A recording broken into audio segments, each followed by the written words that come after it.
लोकसभा आणि विधानसभा निवडणुकीनंतर आता महापालिका, स्थानिक स्वराज्य संस्था या निवडणुका लागणार आहेत आणि त्यानुसार आता राजकीय हालचालीही वाढताना दिसतात।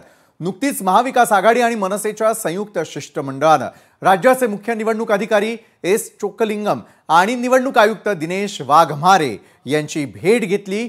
यावेळी मतदार यादीतील घोळ आणि मतदान प्रक्रियेतील पारदर्शकतेबाबत गंभीर प्रश्न उपस्थित करण्यात आले। या बैठकीमध्ये शरद पवार, राज ठाकरे, उद्धव ठाकरे, आदित्य ठाकरे आणि इतर महाविकास आघाडीच्या नेत्यांचा समावेश होता।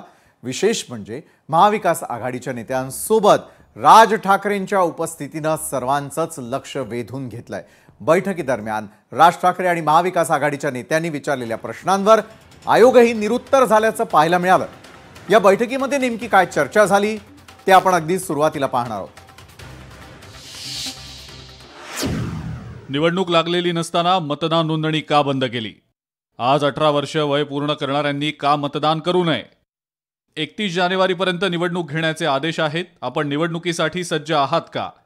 2-2 ठिकाणी मतदारांचं नाव कसं? मतदार याद्यांमध्ये प्रचंड घोळ आहे। निवडणूक याद्यांमध्ये घोळ, निवडणुकीला कसं सामोरं जाणार? वडिलांचं वय मुलाच्या वयापेक्षा कमी।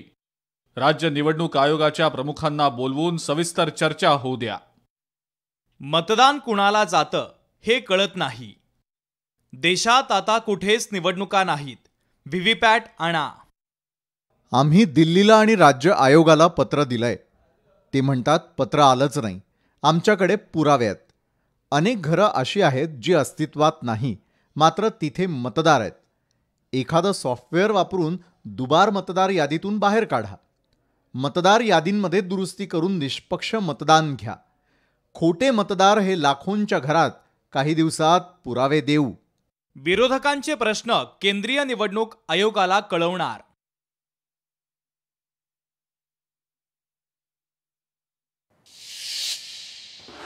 एकूणच काय तर या बैठकीमध्ये राज ठाकरेंसह महाविकास आघाडीच्या नेत्यांनी निवडणूक आयोगावरती चांगलीच प्रश्नांची सरबत्ती केलेली आहे आणि यानंतर शिष्टमंडळातर्फे निवडणूक अधिकाऱ्यांना एक निवेदनही देण्यात आलं।